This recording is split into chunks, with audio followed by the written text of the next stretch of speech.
Hello, welcome back everyone. The new episode, Reigniting the Fragments of the Fourth Way with Peter Ingle and Mihai Algiu, and you have a playlist here with the previous dialogues. And we started 2 episodes ago to go into the knowledge of the human types based on the Fourth Way enneagram, and episode 34 was on general knowledge about the type, how to use this knowledge better, how it connects to awakening, how it differs from other typologies. And last week in episode 35, we actually dealt into 2 of the core enneagram types, the lunar and the Venusian type, and we are going to continue now. We'll go straight into it with 2 other types with the aim of covering all the types in the enneagram. And once we finish them, we are going to have perhaps another episode or so about mixed types, because what we are going to discuss today, the mercurial type and the Saturn type, when we teach it like that, it's for pedagogical reasons, and it's almost in reality we are slightly mixed type. We are a combination of 2 or 3 types being anchored in one of them, and now how we teach it is more like almost a caricature, but at the same time it is not. These are the core features: physical, physiological, energetic, psychological, emotional, mental, a way of relating to life, to everything. They do hold truth as it is. Any other thought, Peter, before we go into the next one? I don't think so. No. All right, so next type on the enneagram, and we are going on a certain path. I can share this if you want. Yeah,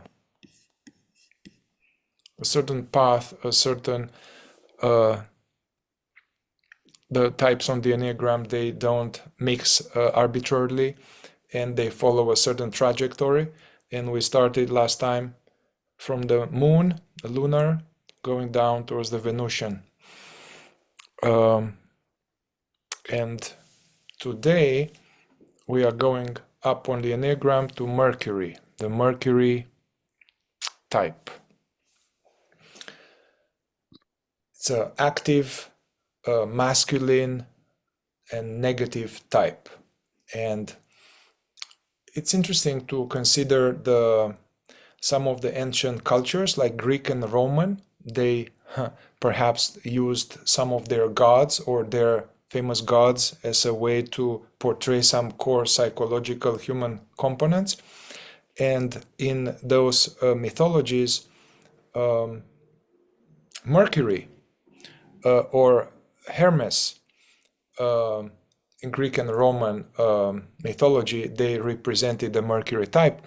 And it's interesting that the Mercury was the messenger of the gods. So he was the guy who had wings at his feet. He was very quick, nimble, and he was dealing with this communication, receiving messages and passing them on like that, being quick, nimble, skilled at communication.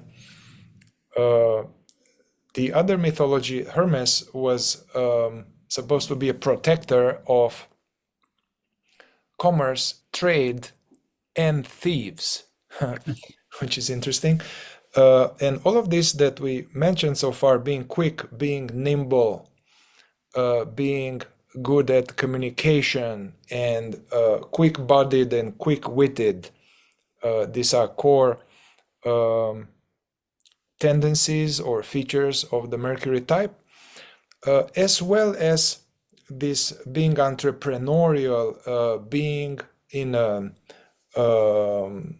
involved with commerce and money, hustler, so to say, entrepreneurial, as well as it is known that among all the types, the Mercury, they have a certain propensity towards breaking the law, or having some more like, let's say, criminal tendencies, it's not that the Mercurials are criminals at all, but there is a certain tendency. I have some of this type myself, and I could see even from an early age certain tendencies coming from a good family. There was a tendency towards stealing or doing various things. So it's interesting that in the Roman mythology, that's a protector of commerce, economy, and thieves.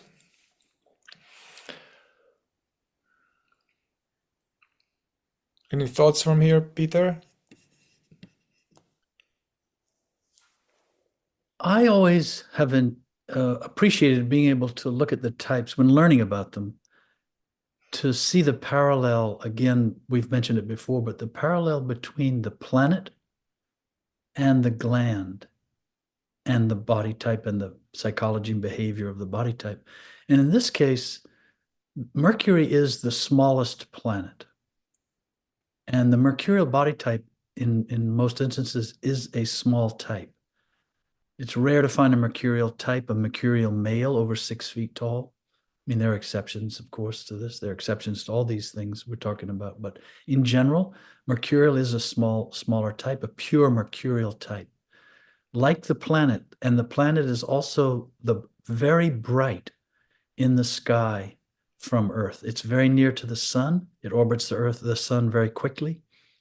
And the mercurial type is quick, like this planet moving around the sun. The mercurial type is bright-eyed, bright teeth, a bright smile, can be very perky, sort of slightly mischievous, but in an entertaining, charming way. And this mercurial type brightens up the room when they come in. And there's a kind of a percolation. And the small type is not uncommon to find someone who's an entertainer, who likes to be on stage and entertain and tell jokes and make people laugh and say the clever thing. And this ties to this thievery quality that Mihai was mentioning, that it's not that Mercurials are thieves, it's that they're quick-minded. They can kind of see the opportunity and then seize the opportunity. And if that means breaking a little rule, breaking a little law, what's wrong with that, right? There's the opportunity. I'm going to slip through that door while it's open and to take advantage. And that's how the mindset of this type works. And this is why can be so good with money and commerce and entrepreneurship and being what was the word you used? Like a wheeler dealer. Hustler, yeah. A hustler, yes. Yeah. And so, so that's the nature of this corollary between the planet and the physical aspects and the physical manifestations of this type. And then it gets more interesting when you consider the gland, which is the gland governing this type theoretically is the thyroid. And the thyroid gland is responsible for really regulating the metabolism of our whole body. And it spills its hormones into the bloodstream that affect the entire body and keep this metabolism running at good speed and in good order. But because of this, if you have a little too much thyroid activity, you get a little hyper and your eyes widen and you get excitable. And this is the characteristic of this type. This type is very alive and excitable and charming and bright and entertaining. And it's no accident, given this idea that the gland is influencing the type. And the gland also influences the psychology. Mercurial type is quick. It's interesting, the planet Mercury doesn't have much of an atmosphere, apparently. And Mercurials can sometimes be so quick, cover so much territory, they can do really good on tests, but they're not, it can remain superficial in many instances. There's a lack of depth. There's a lack of, there's no atmosphere. And so, but also the Mercurials, given this thyroid, it's right here in the throat, and it seems no accident too. Mercurials also often have a deep, beautiful sounding voice. You'll hear this beautiful voice on the radio, and you'll think, wow, that's such a massive voice. And then you'll see the person, there'll be a diminutive little Mercury behind this big voice. And it's sort of a compensatory factor in nature, it seems, a little a little creature with a big voice, like a Mm. bird or a small animal that has a big voice, this idea.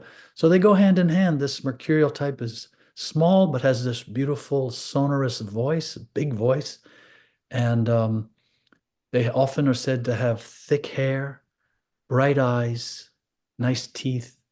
A lot of the other types, male particularly, lose their hair, and even females, their hair thins as they age. This isn't the case necessarily with mercurials. They can have nice thick hair for all of their life. So these are some of the physical and or physiological things that attribute uh, the behavior of the type, and how this gland also affects the psychology, this kind of this quick-mindedness of the mercurial too, which lends itself to, as I said, to seeing the opportunity and seizing the opportunity. On the flip side of it, it can make this type suspicious.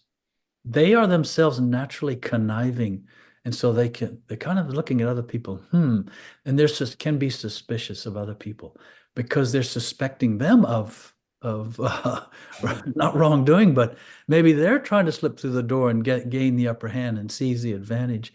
And so there's reason for me to be suspicious of them. We used to say too that Mercurials are more prone to hypochondria than the other types. It's all like, oh my God, something's wrong. What's wrong with my wrist? And there'll be all this quick mental activity, kind of trying to analyze it, and then it can become anxiety and kind of a worry, kind of a panic. And this mercurial type is quick to react to things when they go wrong like this. And again, remember, it's a negative type. This type is negatively charged. It's active and negatively charged. And as we mentioned, masculine, as you can see here on the screen. So Mercury is often handsome. It can be strikingly handsome.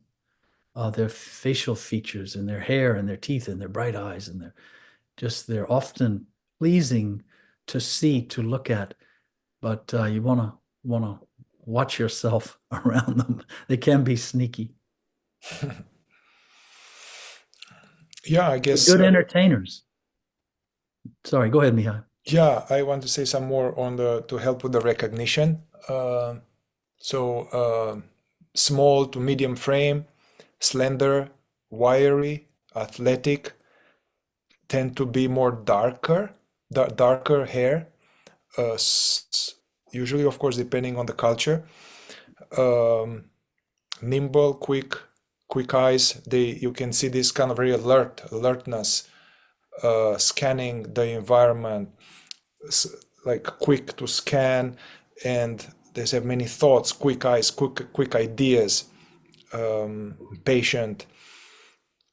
I would say that I've seen a number of people or friends of mine who are more pronounced Mercury. They have hard time falling asleep in the night because the mind is so active and so many options, and can be plans or scheming or worrying or trying to have it all. Yeah, it's hard for the mind to quiet down, to get into more like a peace and quietness. Um, as Yes, this is characteristic of the gland too. This thyroid, this thyroid is always pumping, regulating the metabolism, and so the heart rate and the general metabolism. And so this type is known for its kind of ceaseless movement and activity. It's always on the go, and it's not easy. You don't see mercurials sitting around on the couch doing nothing. They're active. They're on the go. It's let's go. What's next? Let's do it. It's a busy-minded, busy-body type. Small, usually smaller, very efficient with movement. You see this little simple drawing here of a female mercurial body with the angular shoulders, small. You rarely see an overweight mercurial type. They're small, diminutive, sort of beautifully contoured, and sort of like an efficient animal. And because of this, always on the go, they tend to be more lean.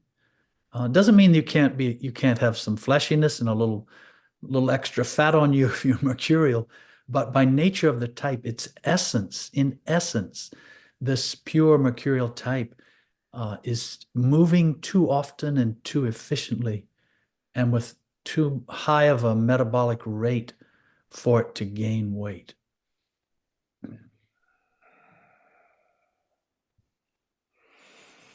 As an example, I guess I have some old examples from the past.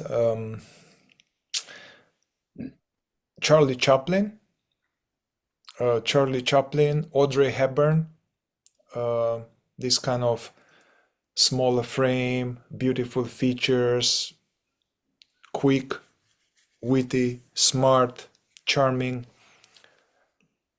catching the light and emanating light. In terms of some of their psychological, let's say, in terms of feature or core psychological energetic pattern,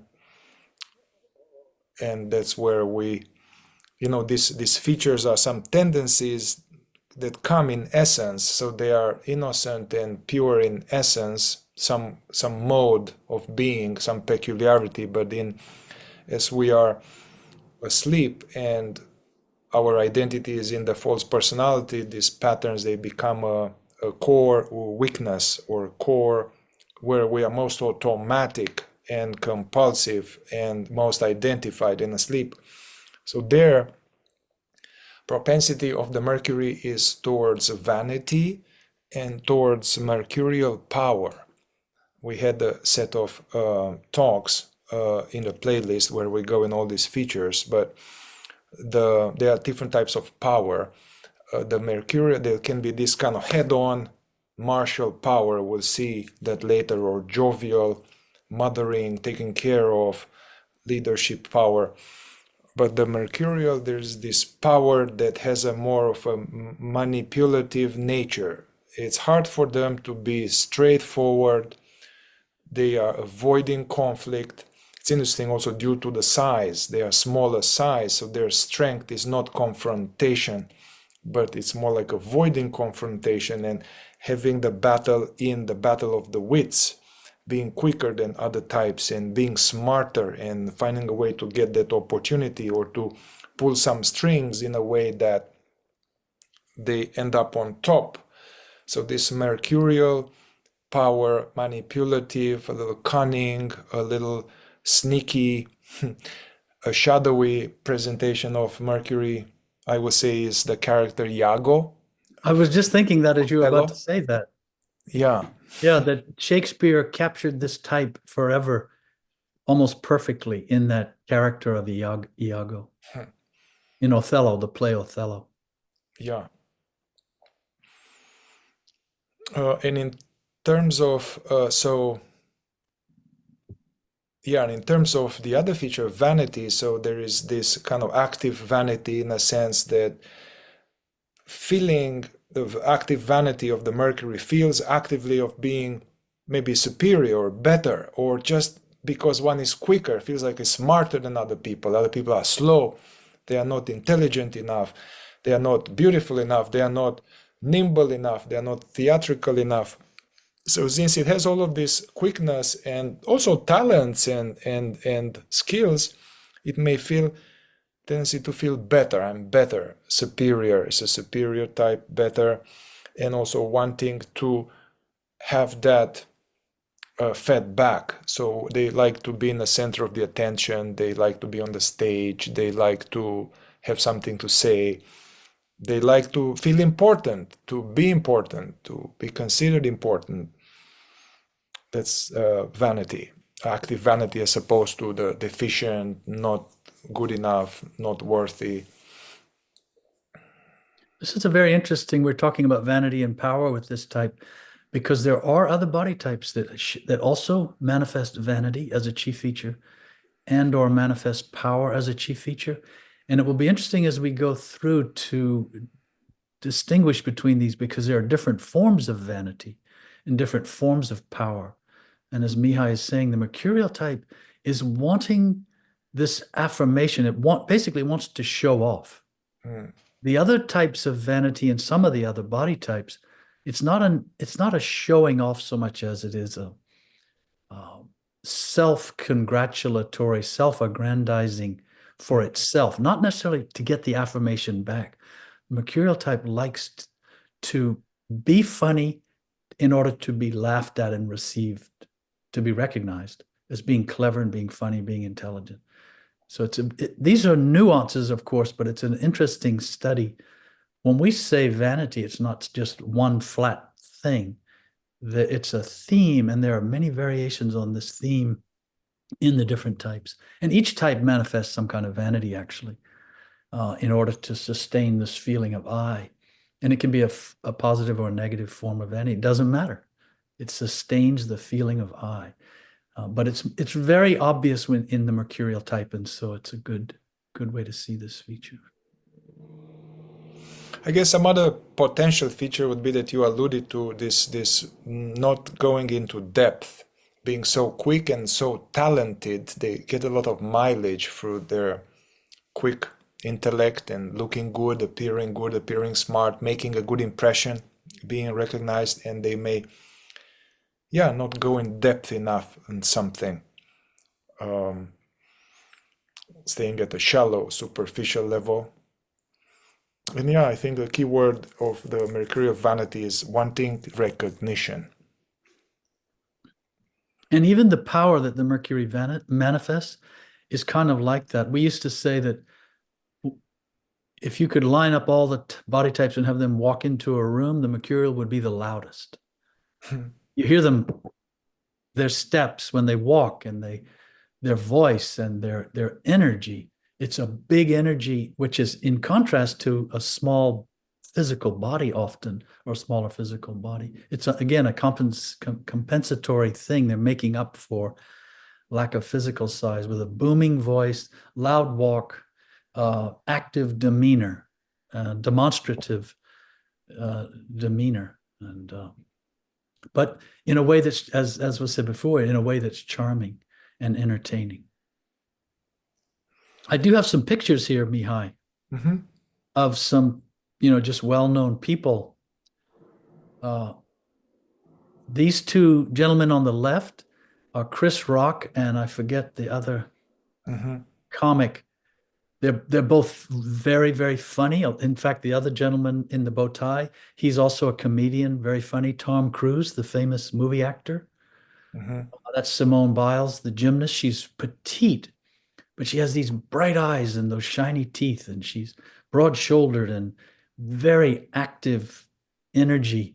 And it's interesting, this is a negative type, and yet look at all of them are smiling and charming. And in fact, all the late night talk show hosts on television, they almost all are either mercurial or have a hefty amount of mercurial. They're entertainers. They're, and they're funny and they're charming and they make a good host, and they keep it going and keep it moving and keep it entertaining. And so there are so many other examples, and I want to emphasize too, this is not an exact science. It is a science of sorts, this study of types, and it is also an art, a sort of an intuitive thing. But if I were to put up, how many here? 7 people. If I were to contrast this with 7 lunar body types that we talked about before, I don't have that at hand, but you just see right away that these people here are not lunar types. They're not passive. There's nothing passive about any of these people. They're active, and even though they are negatively charged, this mercurial type can be quite charming, but can also turn negative very quickly.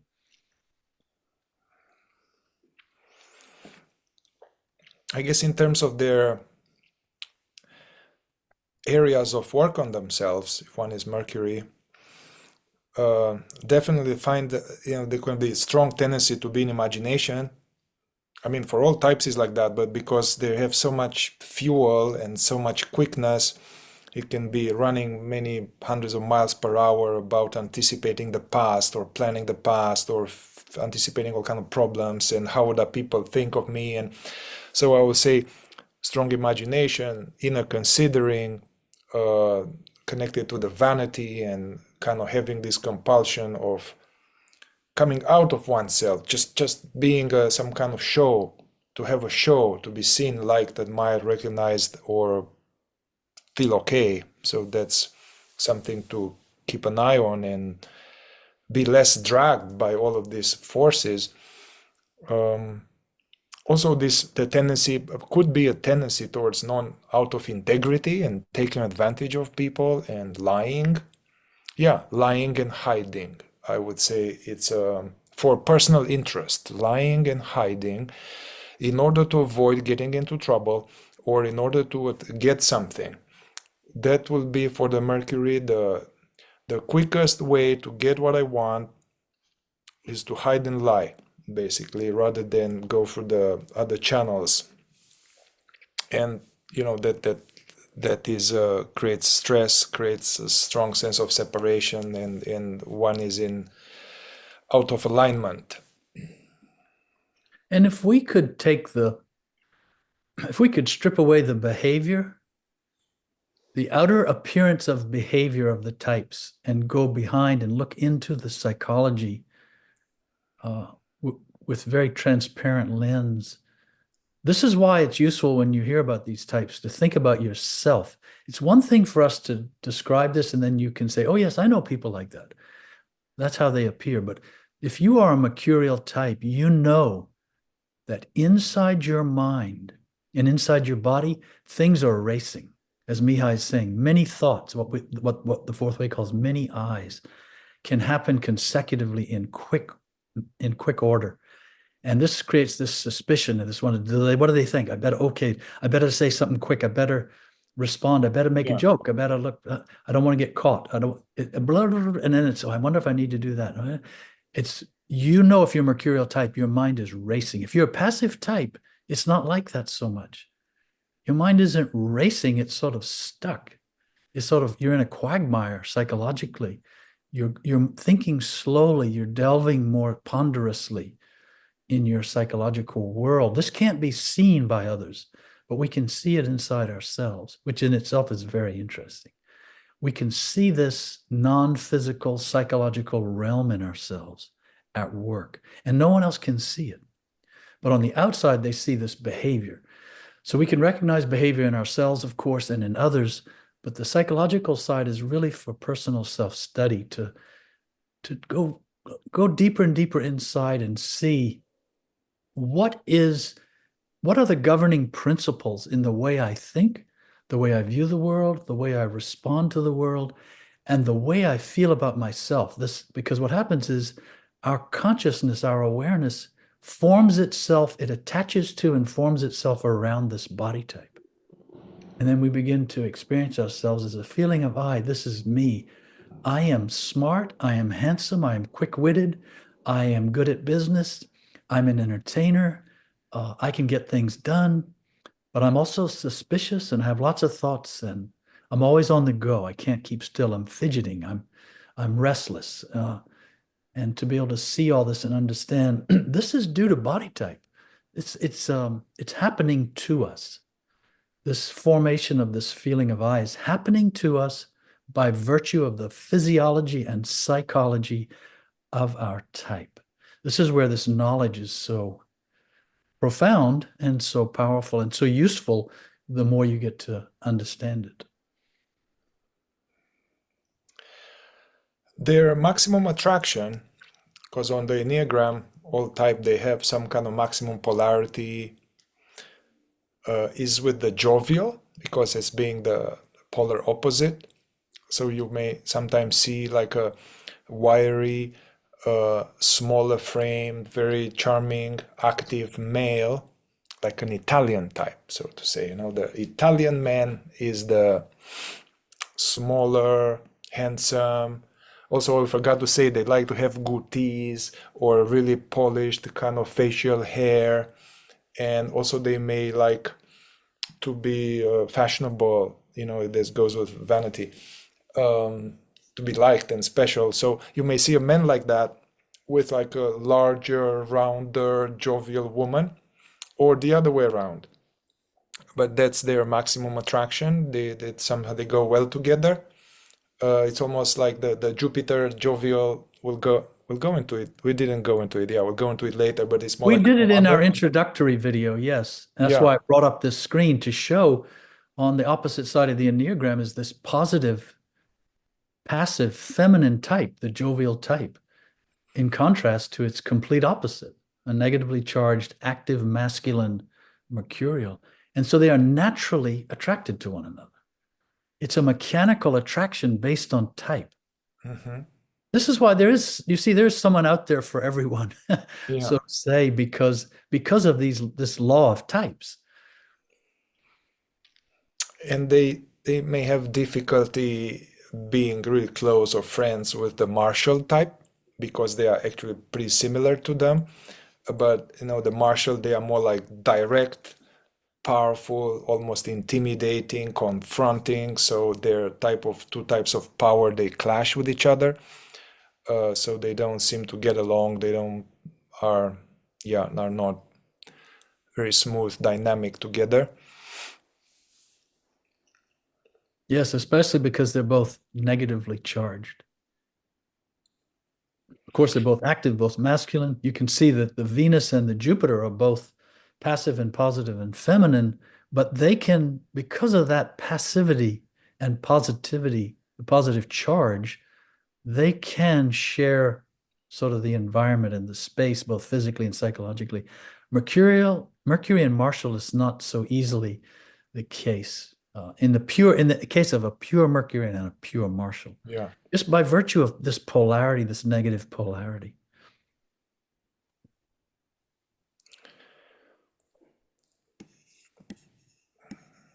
I guess one last idea would be that now we talked about the Mercury as a primary type, but they tend to combine. There's a Venus Mercury.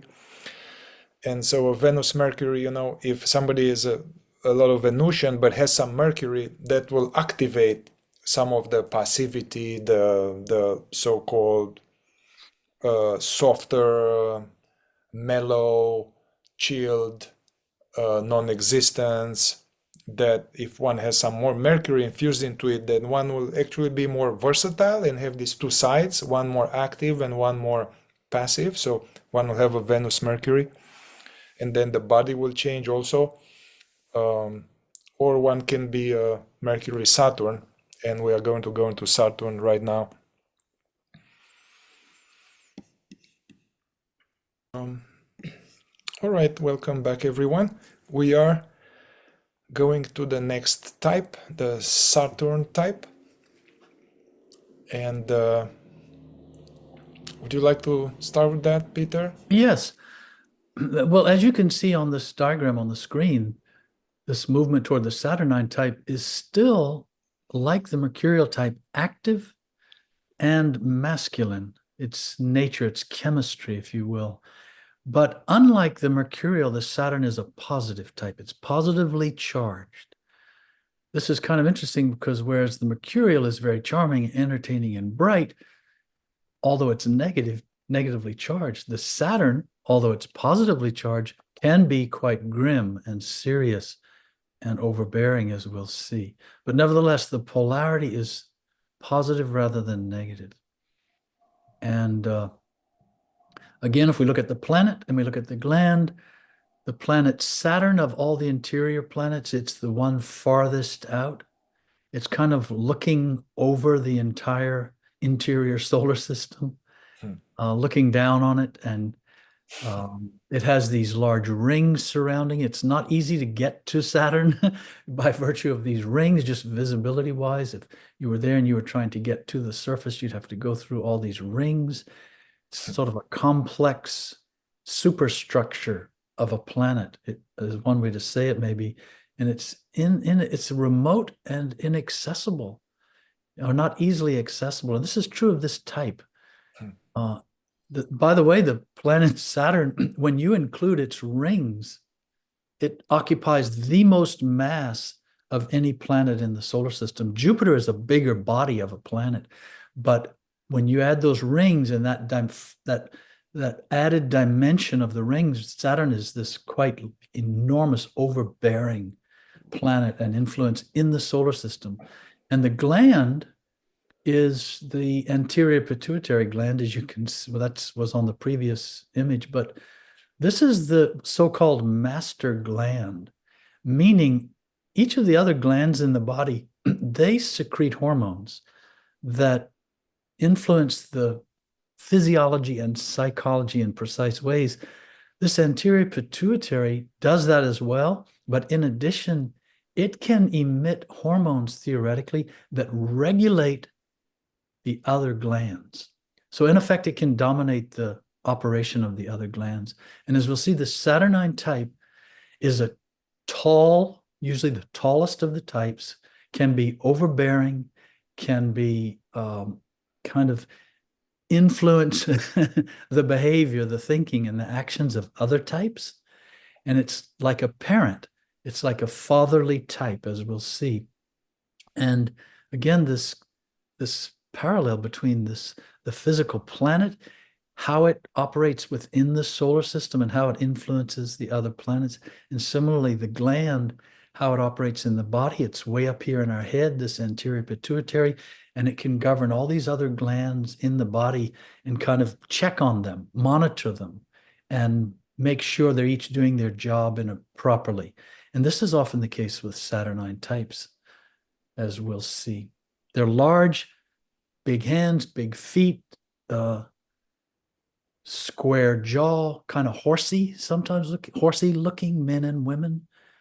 And they're big boned and can be tall, imposing, formidable psychological type.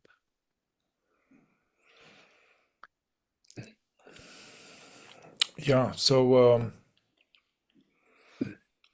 psychologically, or the way they meet life, I mean, control is very important to them. Controlling themselves, controlling their environment, controlling their weaknesses, controlling their diet, controlling their various things, dominating, self-control. That's somehow emotional for them. It's some kind of way towards mastery, or so they may even have a ascetic tendency to deny themselves or to do various practices like that. There is this like an architectural view. They are more, they tend to see the bigger picture, or they have a systemic way of looking at the situation, and therefore that's why they have a sense of that they understand or they know, and they have to themselves the feeling of that other people don't know and other people are incompetent. So therefore I either I need to do it myself, or I need to find someone that I train to do it. So this assumed incompetence of other people and a sense of feeling oneself as being superior, but not as a vanity way, but to them it feels like they are really superior because that's how it is, because they see further and because they understand what's the problem and they understand what's to be done. And if this tendency is not brought to awareness, then they will have this imagination that, and maybe some truth, that they know what's the problem with each person, what they could do better, what would be a better life program with their body, with their how to handle their relationships, their finances, their diet. They think they know, which is connected to the dominance feature, some natural leadership. You can see even in kids that they're really young, that some of them they are start to become the leader, and there's a tendency for other types to seek the leadership of the Saturn, of just simply they're being taller. And we had the saying in the school where we were, the Saturns, they tend to lead the way even if they may not know the way, but they want to lead the way. I never heard that. That's good. So although they are active and very dynamic and active and positive type, they may not seem so active from the outside. So from the outside, they may seem pretty rested and settled and quiet and Slow introverted. moving. Yes. But there is all of this internal. Again, there's an internal planning. Plan to them is very important. What's the plan? What's the structure? What's the bigger picture? Where we are going? There could be a tendency of overthinking things, over too much of a bigger picture, too many options, too architectural, to the way that it's hard to act. You know, it's a strong Saturn. It's hard to hesitate. It's a hesitation into what will be the way to act. What's the right thing? Maybe too much in their head. And if you are a Saturn, you'll recognize this internally in yourself, this inability to make a final decision. And it can be something simple, even in the grocery store, or when you're shopping for clothes, or of course in the business environment. You will have a hard time settling on a final decision because you see the big picture, you see the several or many options, and you see the validity of more than one of them. And it can be quite unnerving for a Saturn to. I have a friend who's Saturn, and they'll often say, "What do you think?" Well, I can't decide.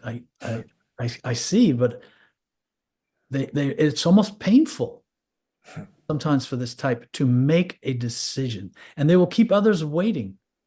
It's a way of this dominance, this that they're prone to this because they're a tall type, physically imposing. Mentally, they have this all-comprehensive view, and they see how the parts relate to the whole. They see, and they can be overbearing physically and psychologically, mentally, and they will keep people waiting while they make their decision. Or internally, they're very active and they're making all these assumptions about other people, and they are feeling that, you know what, I can control myself. I can manage my diet and my finances and my life, and I know how to go through these hurdles in the day or in my life. And I expect that all of you should be able to do the same. And there's a silent assumption that others should be better, others should be more controlled, more self-disciplined, more like me, the Saturn type. That's how this type will. There's this psychological assumption going on along those lines that I just described. And this will come across as kind of a silent, overbearing expectation and almost disapproval if you don't meet that expectation. Saturns can be very disapproving of others, and they will, in indirect and silent ways, let it be known that they disapprove of others. Other types are seen more like almost like their children. They're lesser qualified beings. Saturns, by the way, when the other types start to talk about the Saturnine type the way we're doing, the Saturns get a lot of grief from the other types because of what I've just said. Saturns can be so overbearing and judgmental, basically, is what it is. It's judgmental. And it can be severe and silent and very unpleasant to be around a Saturn who's kind of looking at you, watching you. Certainly, that's not how I would wash the dishes, but that's how you want to do it. Go ahead. Kind of, it's like that. So, just as we were saying the other day, the last time about the lunar type, we were starting to sort of find all the negative things about the lunar type. And that, so this is characteristic of these types, as I mentioned then. And now, in this case, Saturn's, the other types are always sort of saying, come on, Saturns, lay off of us. Take it easy on us. Control yourself. Don't quit trying to control us, kind of thing. Yeah, it will be work to learn to accept, to let people be themselves and not interfere, not even in your own head how they should be. Just accept people as they are, let them be, let them make their mistakes. And I mean, on the positive note, I mean, it's a good or certain feature, this kind of ability to teach. They like to teach. and they like to explain, they like to clarify for other people, because they have a in-depth understanding of something that they are interested in, and it's kind of architectural, so it's in compartments, and so it can be useful in terms of teaching. They're Uh, not big talkers like the mercurial. The mercurial type will just talk and talk and talk and entertain and be fascinating and show off their knowledge, their intellect. The Saturn is usually slow speaking, doesn't go on for a long time, but makes a powerful statement in a few words. And as Mihai is saying, make good leaders, good CEOs, sometimes good politicians. Uh, they're measured and intelligent, but in a very measured way. mhm.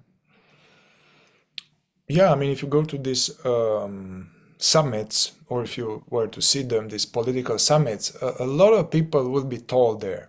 I mean, it's a high concentration of Saturns there, being presidents, being leaders of nations, of companies, like one of the most classic, some person from the history that was a strong Saturn. It would be Abraham Lincoln.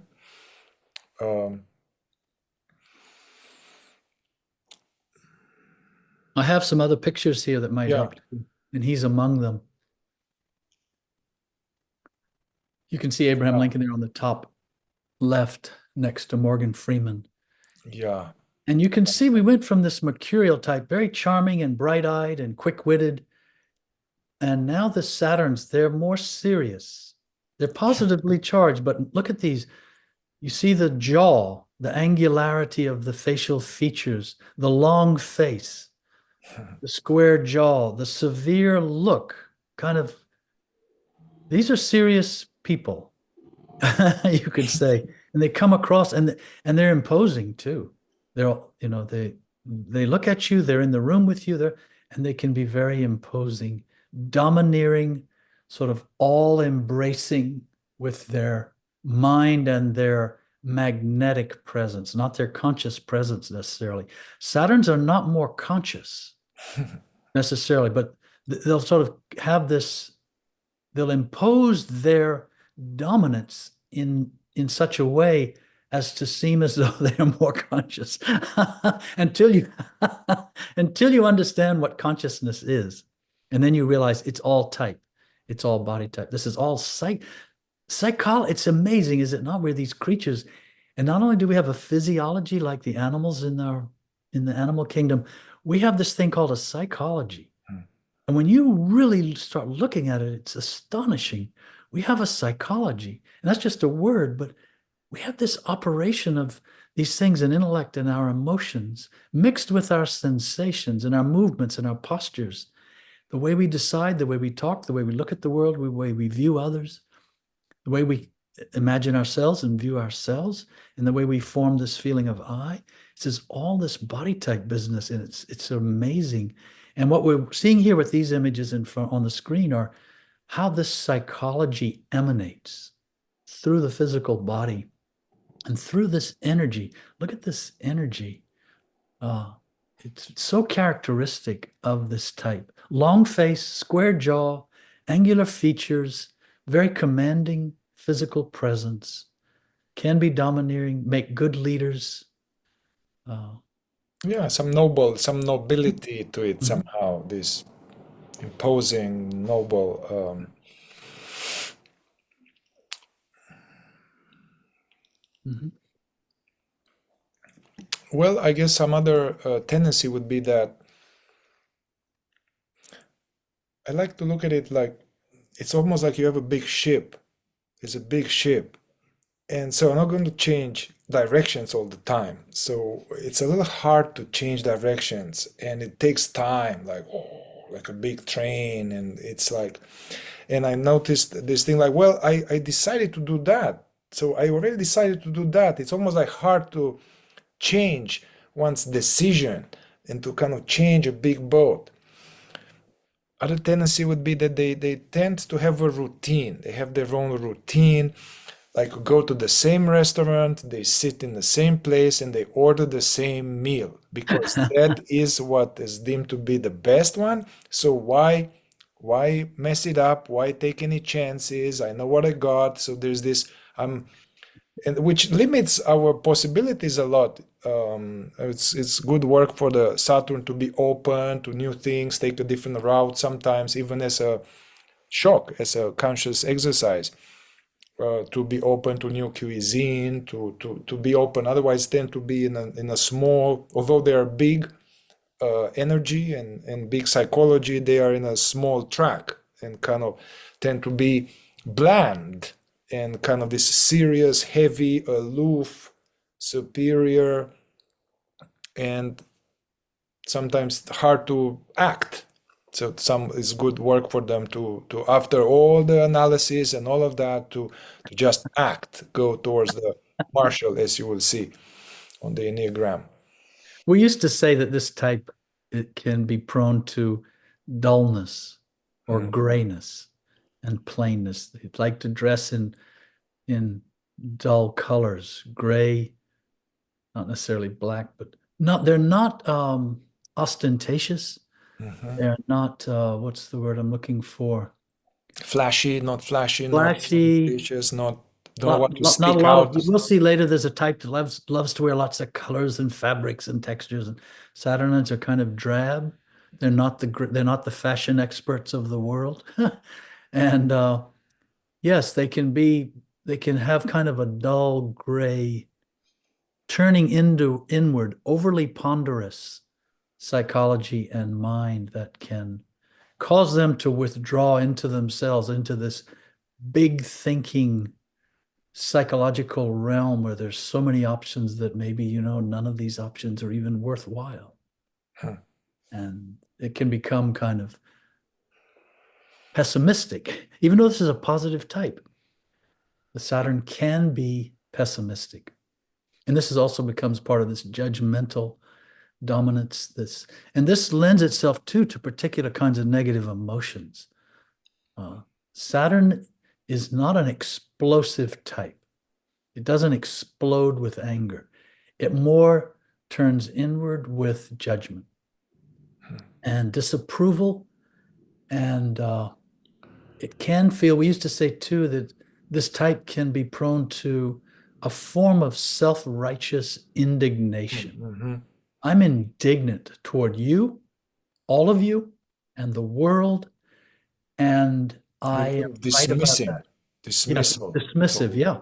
Mhm. And so it Yeah. can become this kind of, it's almost like a disapproving silent anger, Hmm. but it doesn't explode. Now, Saturn given the occasion, will let you know that they disapprove, but it's often indirect.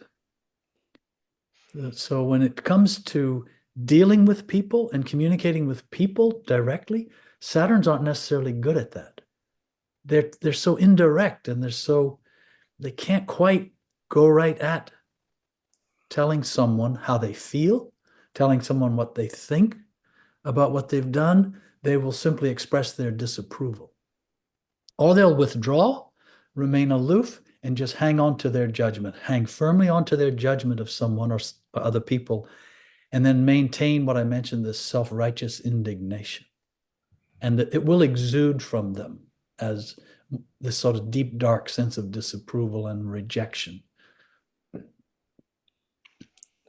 In terms of their attraction or polarity, the Saturns they tend to be drawn towards the opposite, a lunar type. Where do we have, yeah, the lunar. It's like the very opposite. It's like a feminine, passive, negative type. Somehow it's very balancing. However, they often feel very comfortable and they are attracted by other Saturns. And it feels like because they somehow feel themselves as a special creature in themselves as being more competent. They feel more competent and more having it more together. They feel comfortable in the presence of another Saturn because it feels like we are in the same clan here. In this, the characteristic version of this, you see a tall Saturn with a short, a much smaller, sometimes a foot smaller lunar. And you'll see a couple or a pair of friends, a couple of some friends, two friends, one Saturn, one's lunar. And you can see this dynamic of types in terms of the polarity, the chemistry, the psychology uh, of the types. And the more you study this, the more this starts to reveal itself. This is all verifiable. It's worth underlining that none of this is exact. It's hard to present all this, and it's a challenge sometimes to present this and find photographs and point to examples because pure types aren't that common. And then when we get into these combination of types across the Enneagram, it can be so subtle sometimes. Someone can be Venusian Mercury, and it's hard to see. Sometimes you see they have a little bit of lunar, but they have a lot of Venusian, and they have some mercurial, physically and psychologically. Similarly, someone can be Venusian, can be centered in Mercury, but have some Venusian still influencing them, and some Saturn tendencies. So it's an inexact science and a very precise art, the study. And it's an endless study for observation to see all of this.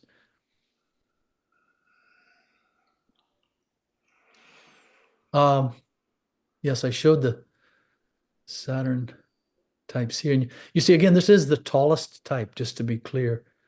And this is where we're getting into the mixed types. And this is where you would see this progression we're talking about. Mercury would be usually is a small type. Saturns are very tall, angular, bony.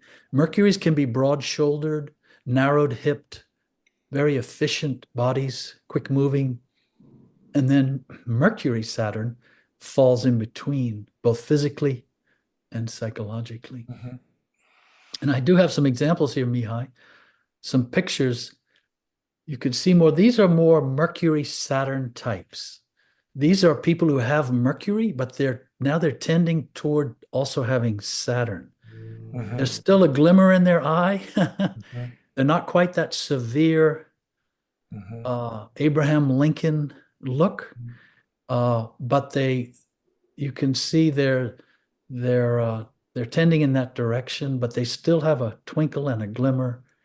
And this is often a very attractive type too. Mercurial can be glamorous and charming and entertaining. And the Mercury Saturn, because it's a little more mature, the Mercury type is almost an immature type in some ways. This small diminutive planet is somewhat can be tend toward immature behavior, sort of childlike kind of showing off, being braggadocious.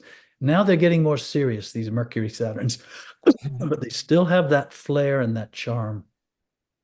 And you can kind of see here on the left, I put two types that represent Mercury, more closer to pure Mercury, and in the middle, Mercury Saturn, and then on the right, tending towards Saturn. And you can see it goes from being kind of charming and to being a little more in control, you might say, and then tending toward domineering and severe. Yeah, we'll see as we go further, the Saturn Mars gets more like a Viking warrior.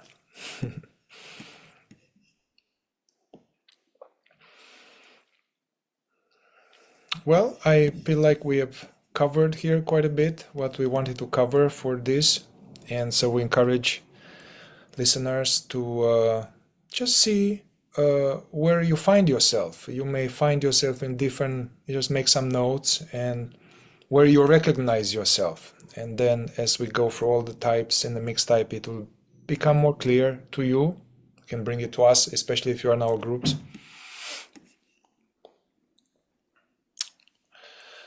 All right, Peter.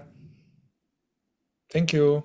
I wanted to mention too that if you watch this and you have questions, you can also contact us. It's easy to find us through the websites, through the YouTube channel. We each have our YouTube channel. And you can also, in your comments, let us know if you have questions or Yeah. things. This is a valuable area, and it's multifaceted. It's never ending.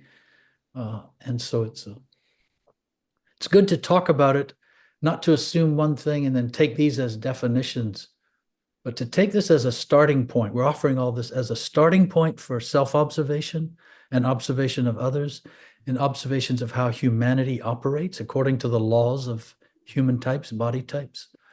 And there's a lot to learn here, and it is very worthwhile to talk about it together.